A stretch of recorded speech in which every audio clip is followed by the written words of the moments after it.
예, 반갑습니다. 할렐루야. 예, 제가 오전에는 이제 여름 다 간 것 같아요. 뭐 이런 얘기를 했어요.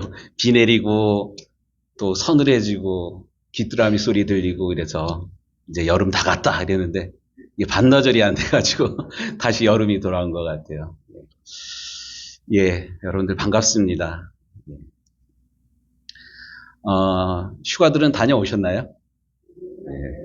아이고, 시골에 있으면 아들, 딸 휴가 오는 거 뒤치다꺼리하고 예.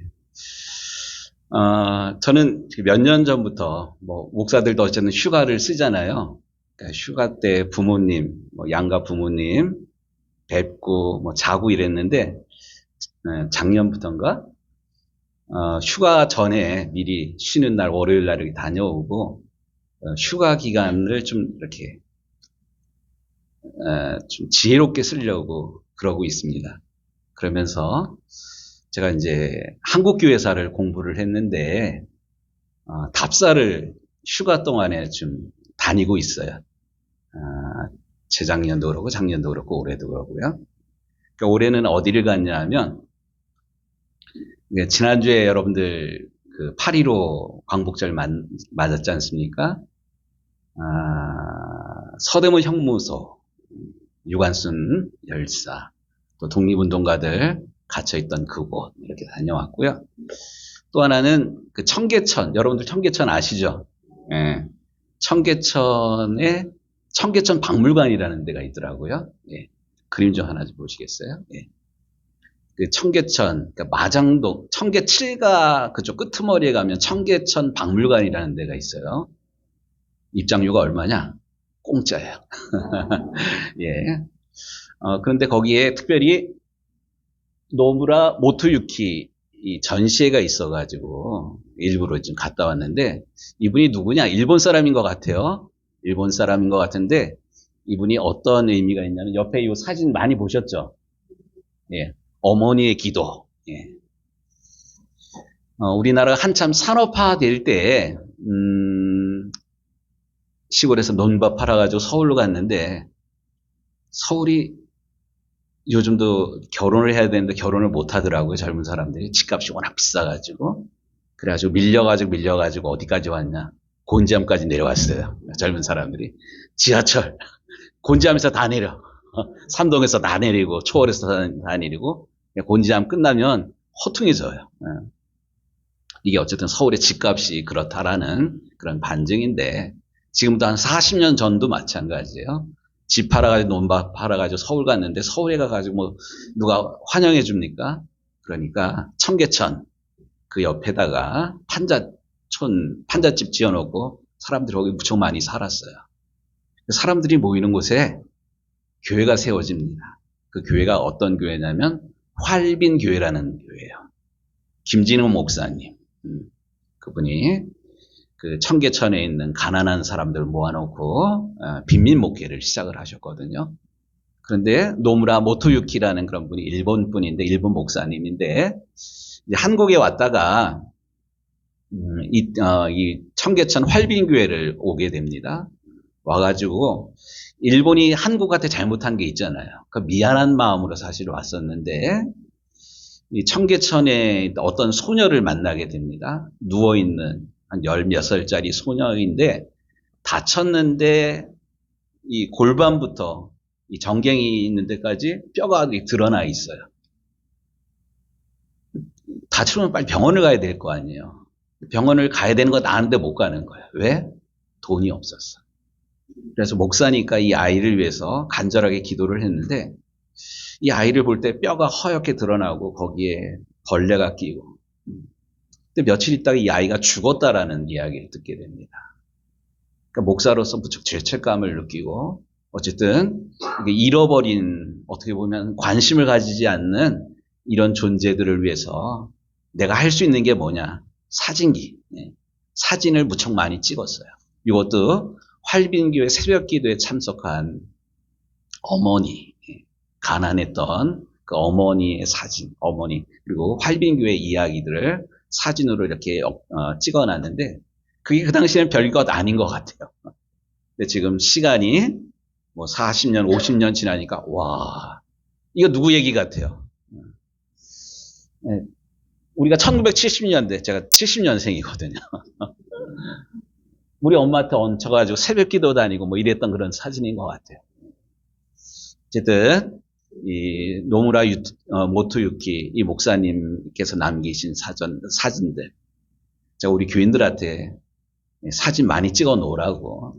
우리 유정교회가 올해 40주년 되는 달려온 40년, 달려갈 40년, 40주년 기념 예배를 사실 드렸는데 결국 남는 거는 기록이에요. 기록이 그냥 옛날에 이런 일이 있었다가 아니라 우리 후배들에게 신앙의 그런 모습들을 우리 엄마가 이렇게 신앙생활을 했지. 성미, 바구니, 성미통 이런 거. 우리는 성미를 뜨질 않았는데 옛날에는 이렇게 성미 떴다. 주보에 기록된 우리 기록 하나하나가 헌금 드렸던 기록 하나하나가 교회의 역사이고 또 우리의 자랑입니다. 이 사진도 마찬가지예요. 그냥 안 찍었으면 모르는 그런 일인데 저는 어쨌든 휴가 때 이렇게 이런 곳 방문하면서 제가 목사 안수 받은 지 이제 올해 28년, 29년 이렇게 들어가는데 처음에 부름 받았을 때 그 뜨거운 마음들 사라질 때가 사실 있어요. 타성해졌고 조금 전에 우리 여선계 증경회장님들 주님 다시 오실 때까지 내가 이 길을 가리라 다짐을 하셨는데 어쨌든 저는 이런 역사의 기록 현장들 가면서 느슨했던 이런 열정들을 다시 고추 세우고 있습니다. 그런 의미에서 제가 또 도전받았던 그 한 곳이 있는데 다음 그림 좀 보여주셔요. 요거 전에 예. 여기가 어딜까요? 가보신 분도 계실 텐데 양화질이라는 데가 있어요. 한강가에 합정동. 요즘 핫한 그런 신촌 그쵸? 신촌 동교동 그쪽 그쪽에 합정동에 양화진이라는 곳이 있는데 여기는 지금부터 200년 전에 천주교회가 들어올 때 대원군이 쇄국 정책을 썼지 않습니까? 서양 오랑캐가 물들인 더럽힌 땅 서양 오랑캐의 피로 씻어버린다. 그래가지고 절두 목을 자르는 그런 곳이에요. 이 절두산 옆에 헤론이라는 이 초기 선교사가 있어요. 의사 선생님이 들어왔다가 100여 년 전에 선교사님들이 들어올 때 우리나라는 위생이 영양 상태가 아주 엉망이었습니다. 의사는 또 누구를 만나요? 환자들을 만나잖아요. 질병에 노출되어 있어요. 그러다가 8월 달에 이럴 때 돌아가십니다. 미국 선교사님인데 의사 선생님인데 그러니까 이거 미국으로 보낼 수도 없고 그래서 서울 안에 사대문 안에 그 묘지를 찾는데 이 한국의 조선의 법이라는 게 사대문 안에다가 묘지를 쓸 수가 없어요. 그래서 국려지책으로 마련된 땅이 한강 끄트머리에 있는 땅 이게 양화진이라는 그런 곳에 절두산 옆에 거기다 이제 묘지를 쓰는 게 시작이 되어가지고 지금 여기 가면 무척 많은 외국인 묘역이 조성되어 있습니다. 양화진 외국인 묘역 선교사 묘지는 아니고요. 여기 총 417기의 무덤이 있어요. 여기에 특별히 선교사님들이 한 150명 정도 여기 안장되어 있습니다. 요 무덤은 누구 것 같아요? 우리는 부활절 아침에 이곳에 왔습니다. 그날 아침 누구예요? 아펜젤로 목사님 비석이에요. 아펜젤로 목사님 여기 묻혀 계실까요? 어떨까요? 여기 안 계셔요. 어디 가셨나? 못 찾았어야지. 왜? 아펜젤로 선교사님, 감리교의 첫 번째 선교사님이신데 이분이 성경 번역하는 회의를 하기 위해서 목포로 가다가 목포로 가는 길이 요즘 같으면 KTX 타고 GTX 타고 이렇게 가는데 옛날에는 그렇게 안 갔어요. 배를 타고, 인천에서 배를 타고 가다가, 어청도, 우리 식으로 얘기하면, 거기 어디더라? 어쨌든 충청도, 경북, 전라도 그 사이에 군산 앞바다에서 이 배가 부딪혀요. 그런데 한국인 여학생을 끄집어내느라고 나왔다가 다시 들어갔다가 못 나오셨어요. 아빈젤러 선교사님. 하지만 그의 비석을 이거 한번 좀 읽어볼게요. 좀 키울 수 있을까요? 우리는 부활절 아침에 이곳에 왔습니다. 그날 사망의 권세를 이기신 주께서 이 백성을 얽어맨 결박을 끊으사 하나님의 자녀로서의 자유와 빛을 주시옵소서. 1884년, 85년 4월 5일 날 부활절 아침에 아펜젤러 선교사님 조선 땅을 밟으면서 드렸던 그런 기도. 이 아펜젤러 선교사님뿐만 아니라 장로계 언더우드 선교사님, 또 초기 선교사님들이 어쨌든 여기 이렇게 많이 붙여 있어요. 메멘토 모리, 죽음을 기억하라. 우리가 느슨해지고 이럴 때. 전도서 말씀을 보면 지혜자의 마음은 어디에 있다고요? 잔치집에 있는 것이 아니라 초상집에 가 있느니라. 다른 사람 무덤 앞에 서면 옷깃을 여밀 수밖에 없어요. 그 중에서는 이제 양화진 가가지고 선교사님들 한 분 한 분 기억하면서 귀한 헌신들을 하셨다. 내가 목회자로 부름받아가지고 시간을 잘 써야겠다. 부름받은 사명 잘 감당했다. 이렇게 다짐을 하는데 특별히 오른쪽에 이 무덤들이 타닥타닥타닥 있어요. 이게 무슨 무덤일까요? 선교사 자녀들 무덤이에요. 애들 무덤이에요. 어른들은 어쨌든 이렇게 번듯한, 우리 같으면 공덕묘지 가면 봉분이 있고 비석이 있고 뭐 이러는데 여기는 평토장이에요. 그리고 무덤이, 또 비석이 어느 선교사님인지 자 이렇게 돼 있고, 이 비석이 여러 가지 모양이에요. 그런데 애들 무덤은 뭐 봉분도 뭐 없고 비석만 이렇게 세워져 있어요. 그런데 이 비석을 가만히 보면 태어난 지 하루 만에 죽은 아이도 있고 2살도 안 돼가지고 죽은 아이들이 38명의 무덤이 여기 이렇게 있어요. 참 안타깝다. 이 아이를 잃은 부모의 마음, 선교사들의 마음이 어떠했을까. 이 아이들이 한국이 아니라 미국에서 태어났으면 이렇게 하루 만에 죽질 않았을 텐데 이런 안타까운 마음이 있습니다. 그만큼 100여 년 전에 한국이라는 땅은, 조선이라는 땅은 안전을 담보할 수 없는 그런 곳입니다. 또 위생, 먹는 것, 정치적으로도 불안한 그런 상황이었으니까요. 어쨌든 우리는 오늘 우리가 예수 믿는다고 잡혀가거나, 물론 신랑이 싫어하죠. 그렇죠? 웃는 분들. 주일날 아침 예배 드렸으면 됐지 오후까지 뭐 하는 짓이냐고 웃는 분들, 공감하시는 분들이 있어요. 그런다고 우리가 죽지는 않잖아요. 근데 100여 년 전에는 조선이라는 나라 오는 거 언제 목이 잘릴지 몰라. 안전이 보장이 안 되는 그런 곳에 선교사님들이 와서 복음을 전합니다. 특별히 이 양화진에 있는 그 선교사 묘역 가운데 특이한 그런 비석이 있어요. 다음 그림 좀 볼게요. 다른 비석들은 멋져요. 이뻐요. 그런데 이 비석 보면 울퉁불퉁한 돌들이 막 쌓여져 있어요. 이게 제가 오늘 여러분들한테 좀 소개하고픈 그런 선교사님인데,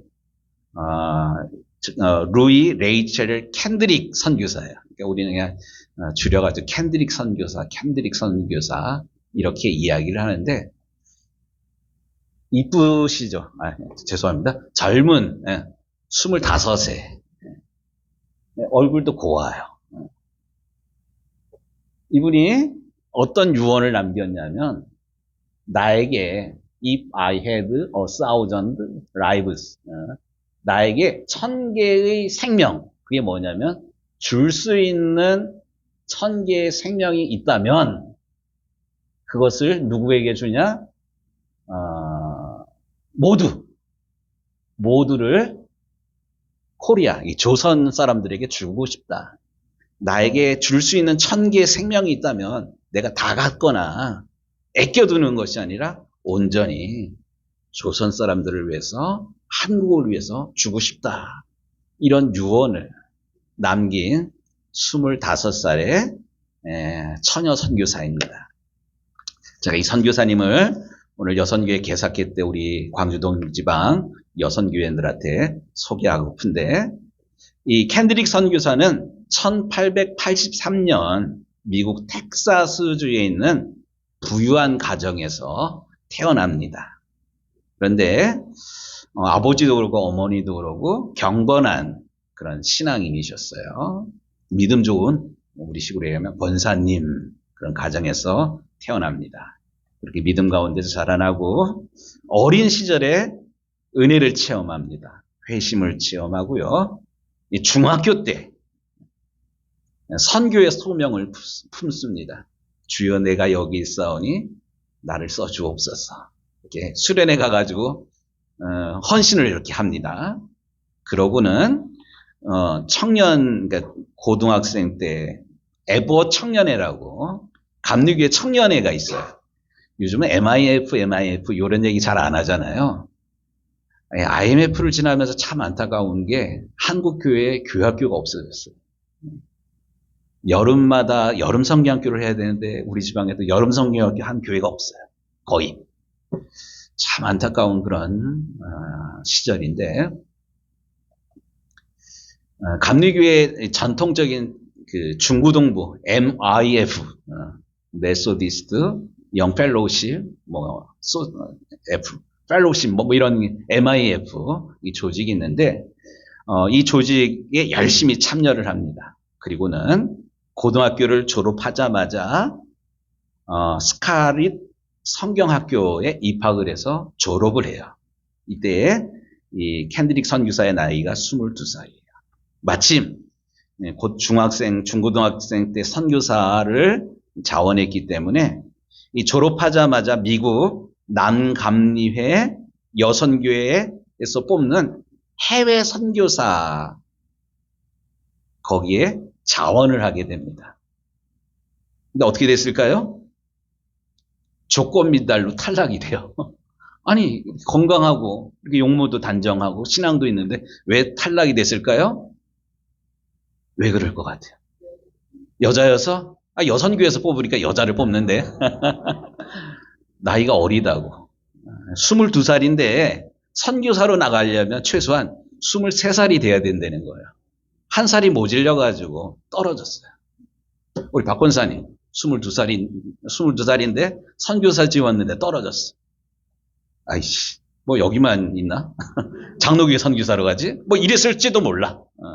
또 아니면은 하나님의 뜻이 아닌가 보다 하고 뭐 교사가 되든가 뭐 간호사가 되든가 뭐 이랬을 거예요. 아니면은 뭐 다른 생각, 하나님 뭐 이랬을 텐데, 이 캔드릭 선교사는 어쨌든 뜨거운 마음, 선교사로 어쨌든 하나님께 드리기로 했기 때문에 감리교 선교국에서 나이가 어리다고 그러니까 기다리자. 무작정 아무것도 안 하고 기다린 것이 아니라 2년 동안 열심히 또 다른 것을 준비합니다. 오히려 노스 텍사스 훈련학교에서 성경교사로 사역을 했고요. 또 1년 동안 사우스 웨스턴 대학에서 그 선교사로서 필요한 그런 과정들을 어쨌든 공부를 합니다. 그러니까 교육학 같은 거를 공부한 것 같아요. 그리고 드디어 24살이 되는 때에 1907년 9월에 조선 땅에 들어옵니다. 근데 조선 땅에 들어왔을 때 조선은 어떤 곳이었을까요? 국사 시간 기억해 보도록 하겠습니다. 1905년 8월 29일 날 뭔 일이 있었을까요? 을사늑약. 조선이라는 나라가 없어져 버린 그런 거예요. 그리고 뭐 정미 7조양 뭐 이래가지고 하여튼 매련이 없어요. 난리가 아니에요. 또 청일전쟁 뭐 이런 것 때문에 조선 안에 막 전쟁이 막 벌어지고 막 이러는 그런 상황이에요. 오늘날도 마찬가지고 옛날도 마찬가지고 전쟁이 일어나면 가장 불쌍한 사람이 누구냐?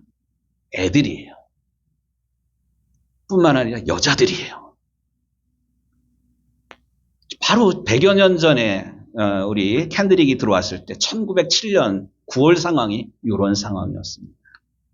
그런데 9월 달에 조선 땅에 들어온 우리 캔드릭 선교사는 개성을 중심으로, 개성은 이제 난감리교회가 선교를 많이 했던 그런 곳입니다. 개성을 중심으로 거기에서 한국어를 배우면서 개성 호수돈 여학교에서 영어를 가르치면서 또 개성에 있는 시약소, 그게 뭐냐면 선교사들이 맨 처음에 들어와가지고 오늘날도 마찬가지고요. 해외에 파송된 선교사 가자마자 교회 짓고 못해요. 왜? 말이 안 돼. 말이 안 통하니까 언어 훈련부터 뭐 3, 4년 이렇게 한 다음에 또 학교를 세우거나 병원을 세우거나 뭐 이러면서 복음을 전합니다. 이게 선교의 패턴이에요. 한국에 선교사가 들어왔을 때 맨 처음에 뭐 교회부터 지은 건 아니었거든요. 그래서 뭐 이화학당, 뭐 세브란스 병원, 뭐 이런 것들이 학교랑 병원이랑 교회랑 같이 가요. 삼각구도로요. 이게 선교 스테이션이라고 그러는데 어쨌든 개성이 감리교회 선교 기지였습니다. 특별히 개성에 있는 시약소, 약을 주는. 요즘은 아프면 뭐 한약 먹어도 되고 양약 먹어도 되고 그러는데 조선 사람들은 옛날에 뭐 한약을 먹든지 그 돈 있어야 가지. 근데 약을 안 썼던 그런 민족이어가지고 양약을 먹으면 바로바로 낫었나 봐요. 재미났었던 그런 게 선교사들이 사람들을 환자들을 치료할 때 병을 가지고 오라 그러는데요. 왜 병든 자여 내게 오라. 아픈 사람 오라는 그런 게 아니라 약 받아가려면 병을 가지고 와야 된다. 약 담는 병. 그러니까 시약소에서 이런 일들이 사역을 캔드릭 선교사가 했는데 특별히 이 시약소에서 일하면서 어린이 환자들을 이 캔드릭이 주로 이렇게 맡아가지고 지도를 했나 봅니다. 그런데 나중에 다른 분들 이야기를 들어보면 캔드릭 선교사 주머니는 항상 과자가 들어있어. 과자가 오늘날 우리가 생각하는 뭐 그런 과자는 분명히 아닐 거예요. 뭐 꽈배기나 뭐 그런 거 있잖아요. 옛날에 우리가 먹던 엿이나 뭐 이런 것들. 그걸 왜 주머니에 넣고 있었을까요? 당 떨어질까봐? 애들 놀아주려고. 그러면서 아이들 말은 잘 통하지 않지만 아이들 마음을 열고 예수님의 사랑을 전하려고 끊임없이 이렇게 사역을 잘 감당했던 우리 캔드릭 선교사. 그런데 그가 1907년 9월에 들어왔다 그랬잖아요. 1908년 6월 9일 날 급성 맹장염으로 서울로 후송이 되게 됩니다. 요즘은 맹장은 병도 아닌데. 근데 100여 년 전에는 한국의 상황이, 위생 상황이 뭐 요즘의 상식으로는 도저히 이해 안 되는. 그래서 결국 9월에 급성 맹장염으로 서울로 후송이 되고 수술을 했지만 열흘 후인 6월 20일 날 이 캔드릭 선교사가 죽게 됩니다. 그의 나이 25. 그렇게 오고 싶었던 한국에 도착한 지 9개월 만에. 그런데 이 캔드릭 선교사가 후송되기 전에 개성에 있는 동료 선교사들에게 자신의 죽음을 미리 안 것처럼 내가 죽으면 내 시신을 내가 예수님의 사랑을 전하기 위해서 온 이 땅 조선에 이들 곁에 나를 묻어주세요. 이런 유언을 남깁니다. 조선에서 내 사역은 짧게 끝나지만 내 고향 청년들에게 와서 내 빈자리를 맡아달라고 편지 쓰고 싶습니다. 이런 이야기도 해요. 그리고 수술대에 오르기 전에 유언을 실제로 남기는데 내가 죽으면 텍사스 청년 회원들에게 가서 10명씩, 20명씩, 50명씩 조선으로 나오라고 일러주세요. 이런 이야기를 합니다. 그녀가 숨진 날이 6월 19일인데 마침 6월 19일 날 미국 텍사스 연에 에버 청년회의 연차 대회가 있었습니다. 그러니까 우리 식으로 얘기하면 여름 수련회가 있었던 그런 거예요.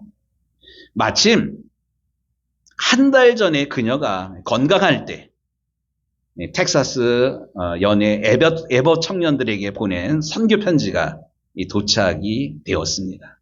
우리 교회도 저 뒤에 게시판에 우리 교회에서 후원하는 선교사님들 선교 편지가 뭐 2달에 한 번씩 이렇게 와서 이렇게 게시를 해놓거든요. 이 수련회 기간 중에 그 캔드릭이 보낸 선교 편지가 도착을 해서 낭독을 합니다. 근데 그 편지 내용 중에 내게 줄 수 있는 1000개의 생명이 있다면 그 모두를 조선 사람들에게 주고 싶다라는 내용이 들어있어서 참석한 사람들이 큰 은혜를 받았습니다. 그런데 문제는 그 다음날 수련회 기간 중이에요. 급한 전보를 이 청년들이 받았는데 캔드릭이 죽었다라는 이야기예요. 그래서 그 수련회 기간 중에 그 또래의 청년들이 그녀를 위한 추도식을 열게 되었고 그녀를 위해서 하나님께 기도합니다. 그리고 그 자리에서 놀랍게도 13명의 청년들이 선교사로 자원을 하게 됩니다. 캔드릭 선교사가 이야기했던 것처럼 내가 죽으면 텍사스에 있는 청년들 보고 10명씩 20명씩 와서 조선에게서 복음 전해달라고 얘기했는데 그게 정말로 이루어지고 있는 그런 겁니다. 오늘 우리가 읽었던 본문의 말씀처럼 한 알의 밀알이 땅에 떨어져 죽지 아니하면 한 알 그대로 있고 죽으면 많은 열매를 맺느니라. 이 말씀은 우리가 농촌에서 살고 있기 때문에 농촌에 있는 우리들이 아주 쉽게 이해할 수 있는 그런 본문입니다. 농사의 법칙은 콩 심은데 뭐가 나요? 콩이 나고 팥 심은데 팥이 납니다. 마치 산수처럼 아주 명확해요. 근데 농사의 법칙이라는 것은 산수 법칙 그 이상입니다. 생명의 법칙, 하나님 나라 법칙. 이거는 1 더하기 1은 2가 아니라 하나를 심으면 몇 배의 열매가 맺어요? 성경적으로 최소가 30배야. 30배, 60배, 100배의 열매가 맺혀지는 게 생명의 법칙, 농사의 법칙입니다. 뿐만 아니라 어마어마하게 새들도 와가지고 깃들게 됩니다. 야, 이거 정말로 어마어마한 생명의 법칙입니다. 근데 예수님이 이렇게 재미난 농사의 법칙만 이야기하신 것이 아니라 예수님 자신이 우리를 구원하기 위해서 십자가에 죽으셨다라는 사실이에요. 왜? 죽어야만 우리를 구원할 수 있기 때문에 그렇습니다. 성경에는 피 흘림이 없은즉 사함이 없느니라. 죄와 사망으로부터 죽을 수밖에 없는 우리를 구원하기 위해서 예수님이 이 땅에 오셨고 죽으셨어요. 왜 예수님이 죽으셔야만 했나? 다른 사람 죽으면 안 되나? 희생 제물은요, 속죄 제물은요, 죄 없는 자가, 흠 없는 자가 죽어야 되는데 이 세상에서 다른 사람을 위해서 죽을 수 있는 사람이 아무도 없어요. 또 그 사람의 죽음으로 인해서 그 사람의 죄를 씻어줄 대속주는 사실 아무도 없기 때문에 하나님의 아들 예수님이 친히 이 땅에 오셨고 죄 없으신 예수님 십자가에서 피 흘려 죽으셨습니다. 근데 죽은 걸로 끝나는 것이 아니라 하나님이 세상을 이처럼 사랑하사 독생자를 주셨으니 이는 저를 믿는 자마다 뭐래요? 멸망치 않고 영생을 얻게 하려 하심이라. 아멘. 우리가 믿는 복음이 바로 우리를 구원하기 위해서 죄 없으신 예수님 죽으셨고 죄의 문제를 해결하셨을 뿐만 아니라 다시 부활하셨습니다. 부활하셨을 뿐만 아니라 내가 곧 길이요 진리요 생명이니 나로 말미암지 않고는 아버지 길에 올 자가 없느니라. 나는 부활이요 생명이니 나를 믿는 자는 죽어도 살겠고 무릇 살아서 나를 믿는 자는 영원히 죽지 아니하리니 이것을 네가 믿느냐? 예수님 복음으로 이 땅에 오셨고 복음의 삶을 실제로 살아가셨습니다. 오늘 우리는 여선교회 개사케로 모였습니다. 여선교회 개사케. 개사케가 뭐지? 제가 이 뜻을 잘 모를 때는 회장님, 개사케 뜻이 뭐예요? 그래요. 예. 우리 회장님은 정확하게 아시네. 제가 이 뜻을 모를 때는요, 이삭을 계산하는 게 개사케인가? 뭐, 회계 결산하자는 얘기인가? 뭐, 이런 생각을 했는데, 이 개사케, 계절마다 열흘, 10일, 뭐 이런 개념이더라고요. 1년에 계절이 바뀔 때, 초순경에 4번 모이는 감리교회 독특한 감리교회 이런 제도였습니다. 한국 감리교회 좋은 전통이 참 많아요. 그 여러 가지 전통들이 있는데 뭐 개사케도 그 전통 가운데 하나이지만 만약에 100여 년 전에 복음이 들어오지 아니하였더라면 어땠을까? 특별히 100여 년 전에는 우리 여선교회들 이렇게 모였는데 여성들이 성경에도 그러잖아요. 숫자에 안 들어가. 오늘 여기 모인 사람들 한 7명, 8명밖에 안 돼. 왜? 여자와 애들 빼고 남자들만. 억울하잖아요. 근데 이 100여 년 전에 한국 교회, 한국 상황이에요. 저희 어머니도 학교를 안 다녔어요. 아니, 못 다녔어요. 왜? 지집 애들 가르치면 연애질 한다고. 그 외삼촌들은 뭐 중학교 보내고 시골에서 강원도에서 중학교 보내고 선생 학예하면서 우리 엄마는 학교를 안 보냈어. 다행히 우리 엄마가 시집 와가지고 교회 다니면서 아까 그 할머니 있잖아. 제가 뒤에 엎혀가지고 새벽기도 쫓아다니고 이랬는데 글눈이 뜨여지고 평생을 기도하면서 자녀들을 기르고 가정을 일으켜 세우신 산 증인이 누구냐? 우리 엄마예요. 이 우리 엄마뿐만 아니라 한국교회 대부분 1세대, 2세대들이 이런 하나님 체험을 하였습니다. 100여 년 전에 복음이 들어오지 아니했더라면 막막한 그런 생각을 가져봅니다. 그 선교의 주체가 사실 남자들만 있었던 것이 아니라 여성들, 스크랜튼 선교사, 아펜젤러 선교사랑 비슷한 시절에 들어왔던 감리교회 훌륭한 선교사님이 있어요. 스크랜튼 아들 선교사, 의사 선교사가 있어요. 그런데 엄마랑 그 아들이랑 같이 들어온 스크랜튼 대부인이 있어요.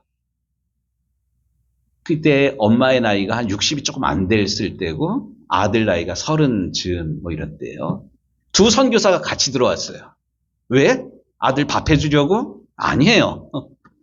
이 스크랜튼 선교사가 미국에서 교육자로 은퇴할 즈음에 한국에 와서 선교사로 온 거예요. 파송받아가지고 와서 뭐 했냐? 이화 여학교를 세우는 일을, 기초를 닦는 일을 스크랜튼 선교사가 했어요. 로제타 선교사, 남편과 함께 복음을 전했는데 남편이 콜레라로 장티푸스로 죽게 됩니다. 사람도 다 떠날 줄 알았어요.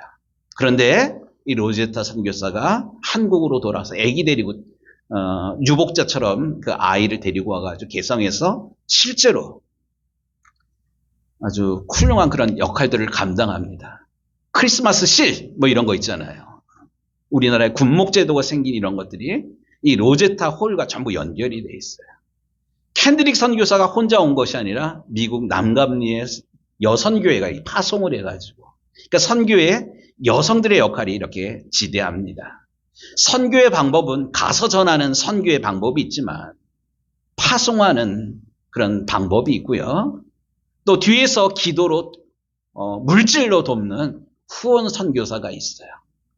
우리 광주 동지방도 이 좋은 전통을 가지고 있는데 말레이시아, 태국, 또 중국, 베트남에 우리 지역에서 같이 사역하던 선교사님들을 보내놓고 끝나는 그런 것이 아니라 어쨌든 우리 광주 동지방에 있는 모든 여러분들 교회 하시잖아요. 10,000원씩, 20,000원씩 이렇게 모아서 말레이시아, 태국, 베트남 선교사를 지금 돕고 있습니다.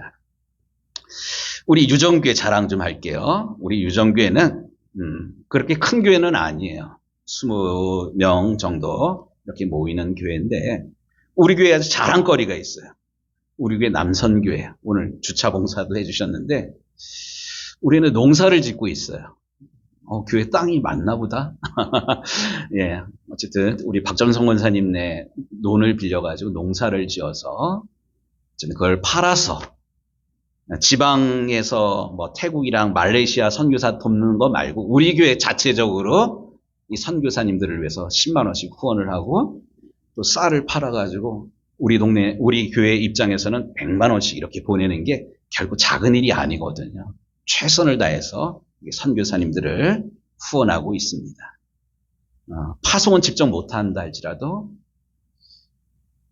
기도하면서 물질로 이렇게 섬기고 있습니다. 남선교회만 이렇게 하냐? 아니에요. 우리 여선교회도 여러분들 이렇게 화장실 가느라고 보다 보면 허연 통들이 이렇게 한 10대 개 이렇게 쌓여 있어요. 1층, 2층으로. 그게 뭘까요? 멸치예요.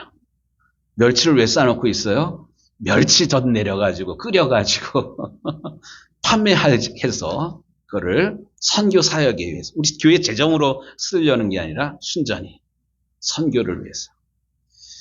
그래서 올해부터는 여선교에서 오키나와에서 현주민 사역을 하는 김혜영 선교사님이라는 분을 여선교회가 따로 이렇게 돕고 있습니다. 뭐 유정교회만 잘하나? 아니에요. 우리 광주동지방도 가만히 보면 개사케 모일 때마다 뭐 동전 모으기도 하지만 칫솔도 팔고. 그 칫솔 왜 그렇게 좋아요? 여러분들 그 칫솔 쓰죠? 이게 그냥 쓰는 게 아니라 이게 선교의 탄환을 선교사님들 이렇게 보내드리는 뭐 5만 원, 10만 원 이거는 그냥 선교사님 생활비가 아니라 선교의 탄환들이에요. 전쟁터에 나가는 군인이 탄환이 없으면 총알이 없으면 어떻게 싸워요? 우리가 기도하면서 보내는 그것이 선교사님들에게 좋은 어떤 선교의 동력이 되고 있다는 사실입니다. 이러한 여러분들의 희생과 헌신이 또 다른 생명을, 또 다른 영혼을 살리고 있음에 여러분들 기뻐하시길 바랍니다. 오늘 우리가 이 개사케로 모여가지고 캔드릭 선교사 이야기 듣고 끝나는 것이 아니라 그 이야기를 듣고 우리가 하고 있는 그런 사역에 대해서 우리가 자부심을 갖고요. 함께 수고하고 있는 서로를 격려하며 힘을 실어주는 개사케가 되기를 원합니다. 또 오늘 우리가 이렇게 편하게 신앙생활을 하고 있지만 이것이 그냥 하늘에서 뚝 떨어진 것이 아니라 우리가 오늘과 같은 평안함, 또 번영, 또 아무 어려움 없이 신앙생활을 할 수 있도록 그 밑바탕을 닦아놓은 헌신자들이, 희생자들이 있음을 꼭 기억하시기를 바랍니다. 그것을 기억한다면 우리도 썩어지는 미랄이 되어서 주의 복음을 위해서, 주님 나라를 위해서 썩어지는 또 희생하는 하나의 미랄이 되기를 우리 주님의 이름으로 축복합니다. 제가 서울 공릉동에 있는 한국성서대학이라는 곳에 가가지고 훈련받을 기회가 있었어요. 그런데 거기에 이만한 돌로 된 좋은 글귀, 교훈 같기도 하고 내용이 뭐냐면 당년에 거두려거든 곡초를 심고, 곡초가 뭐예요? 곡식이에요. 네. 10년에 거두려거든 나무를 심고 100년에 거두려거든 사람을 심고 영원히 거두려거든 복음을 심으라. 아멘. 우리가 1년, 2년, 10년 바라보는 그런 것이 아니라 영원히 우리의 시각이 영원한 하나님 나라를 바라보면서 심어야 될 때, 뿌려야 될 때 씨 뿌리는 일을 멈추지 않는 귀한 하나님의 일꾼들 되기를 우리 주님의 이름으로 축복합니다. 아멘. 기도합니다. 좋으신 아버지 하나님, 우리 광주동지방 여선교회 개사케로 모일 때 우리가 사랑의 빛을 진 캔드릭 선교사에 대해서 알게 해주셔서 감사합니다. 오늘 우리가 아무 어려움 없이 편안하게 믿음 생활할 수 있는 그 배후에는 말없이 눈물과 땀으로 헌신하는 이들이 있었을 뿐만 아니라 하나밖에 없는 생명까지 아낌없이 희생한 믿음의 선배들이 있었음을 잊지 않는 우리들 되게 하시고 값없이 받은 이 사랑, 값없이 얻은 이 구원의 은총을 또 다른 사람에게 전해주는 복의 통로, 사랑의 전달자가 되게